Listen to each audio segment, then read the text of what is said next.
I always felt like I missed the day in school where people were given sort of the handbook or the roadmap of what life was like, or what to expect, because I really had no idea what to expect. I just always felt very reactive and very confused is the only the best way. First strongest thing that comes to mind.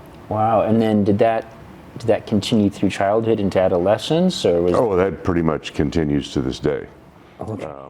My dad also had a, I don't know, one of those motor scooters that was like, had, you could get on the back. It had a basket on the front and running boards kind of along the side. So our whole family got on that thing. Oh my gosh. He would drive us around, and it was kind of, kind of. And you had helmets on, I'm sure. Oh no, we did not have helmets on. We had too much fun. Did you have any interests or passions that you shared with your father? Yeah, I was going to say that was another thing I really liked about him, is that he loved and still does. He loves music. He loved classical music. He was one of the original audiophile people. He had like one of those reel-to-reel TIAC reel-to-reel tapes. He was always had the next greatest equipment. But when I was really young, we had a hi-fi, and he would come home every night from work, and he would sit in his easy chair, and he would listen to classical music for 30 minutes. He's a very scheduled guy, so he'd listen to this classical music for 30 minutes, and we would want to go, Daddy, Daddy, whatever, talk to him. Nope, got it. You can sit with him, but you couldn't talk to him. So I would sit with him and listen to the music, and I got a love of classical music. So I got that love from him. Yeah. Oh, that's a cherished memory. Yeah. Wedding ring is silver and black, not by accident. I was a Raiders fan since 1968.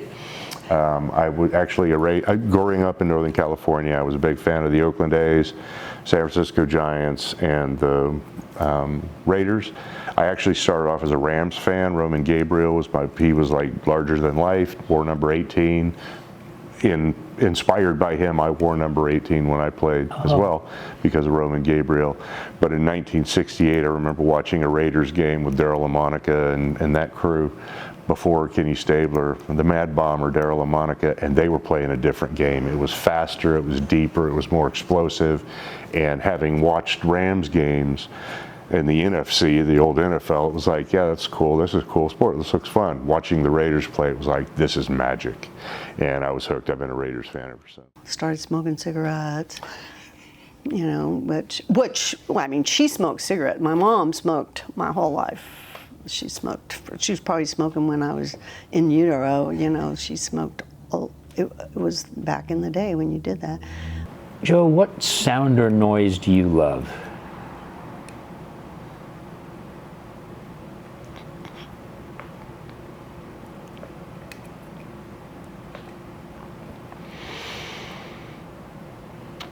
Hate you, Marco.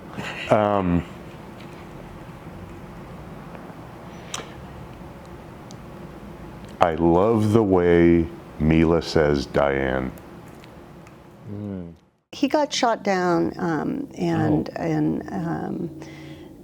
'66, and then our family just fractured when that happened, and I became, I think, how old was I? I was 12 when he got shot down, and I had, I guess, just a lot of suffering and pain, just a lot of sadness. He was MIA for 2 years. Oh, wow. So we did not know what his status, whether he was alive or not. My mom, she kind of always had these, she had spidey senses. She always had these things where she said, like, I know he's going to be on it. They were running something on ABC or NBC or something. I know he's going to be on it. I'm going down to the TV station because I'm going to identify him because I know he's going to be on this bunch of pictures Oh my that they're going to gosh. show. And so, and she's like, you watch it. And I was like, at that point, I was sort of like, I'm out. I don't want to watch it. And I just left. I didn't stick around. I didn't watch it. I went out with my friends, and sure enough, that's when he Oh was my gosh. on it. It was a still photo of him, and I still have that photo, of him looking about as pissed off as I've ever seen my dad look, with a gun pointed at his head. Oh my like, gosh. yeah, it was kind of scary. But she identified him, and then once he got identified, then we could communicate with him through the Red Cross, and like we sent care packages, he sent us letters.